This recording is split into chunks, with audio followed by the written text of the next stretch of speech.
ప్రియమైన స్నేహితులారా, యేసుక్రీస్తు వారి నామములో మీకు వందనాలు తెలియజేస్తా ఉన్నాను. యెషయా గ్రంథము 41వ అధ్యాయము 11వ వచనాన్ని నేను చదువుతున్నాను. 12వ వచనం కూడా. నీ మీద కోపపడిన వారందరూ సిగ్గుపడి విస్మయముందెదరు. నీతో వాదించువారు మాయమై నశించిపోవుదురు. నీతో కలహించు వారిని నీవు వెదకుదువు గాని వారిని కనుగొనలేకపోదువు.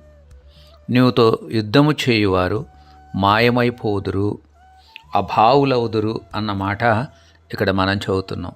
ఇశ్రాయేలు వారికి విరోధంగా ఎవరైతే లేచినటువంటి వాళ్ళుగా ఉన్నారో, కోపపడిన వాళ్ళుగా ఉన్నారో, వారందరినీ కూడా దేవుడు సిగ్గుపడి వారు విస్మయం పొందినట్లుగా చేస్తాను అని ఆయన వాగ్దానం చేస్తున్నాడు.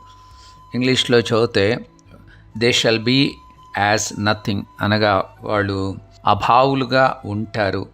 అండ్ ఎవరైతే వారితో కంటెంట్ చేసేవాళ్ళుగా ఉంటారో, స్ట్రైవ్ చేసేవాళ్ళుగా ఉంటారో, వాదించేవాళ్ళుగా ఉంటారో, వారందరూ కూడా మాయమై నశించిపోతారు అని దేవుని యొక్క వాక్యం సెలవిస్తుంది. ఎందుకంటే దేవుడు తాను ఏర్పరచుకున్న వారి పక్షాన ఉన్నాడు, తాను పిలిచిన వారి పక్షాన ఉన్నాడు. తన సేవకుడైన అబ్రహాముతో తాను చేసిన నిబంధనను బట్టి ఆయన సంతతి అయిన ఇశ్రాయేలు వారికి ఆయన తోడుగా ఉంటున్నాడు, వారికి సహాయం చేస్తానని చెబుతా ఉన్నాడు.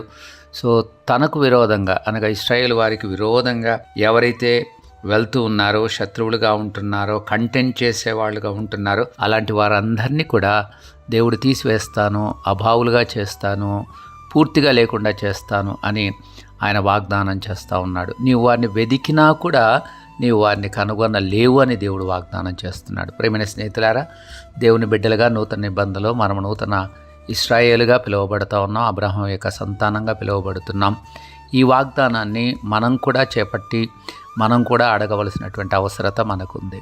మనకు విరోధముగా, స్వార్థకు విరోధంగా ఎవరైతే వ్యవహరిస్తున్నారో వారి కొరకు మనం ప్రార్థన చేయాల్సినటువంటి అవసరత ఉంది. మనతో కలహించేటువంటి వారు, మన మీద అసూయపడేటువంటి వాళ్ళు, కోపాన్ని తెచ్చుకునేటువంటి వాళ్ళు, మన మీద యుద్ధం చేయడానికి ప్రయత్నం చేసే వారందరి ఎడల దేవుడు జరిగించబోయేటువంటి కార్యాన్ని ఇక్కడ మనం చదువుతున్నాం. కాబట్టి వాగ్దానాన్ని మనం చేపట్టి వీరి నుండి, వీరి యొక్క చరణ నుండి, వీరి యొక్క కోపము నుండి, వీరి యొక్క వాదించేటువంటి పరిస్థితి నుండి దేవుడు మనకు సంపూర్ణమైనటువంటి విడుదల ఇచ్చినట్లుగా మనం ప్రార్థించవలసినటువంటి అవసరత మనకు ఎంతైనా ఉంది. దేవుడు ఈ వాగ్దానాన్ని జ్ఞాపకం చేసుకొని ఈ వాగ్దానాన్ని మీ వ్యక్తిగత జీవితాల్లో, కుటుంబ జీవితాల్లో నెరవేర్చునుగాక.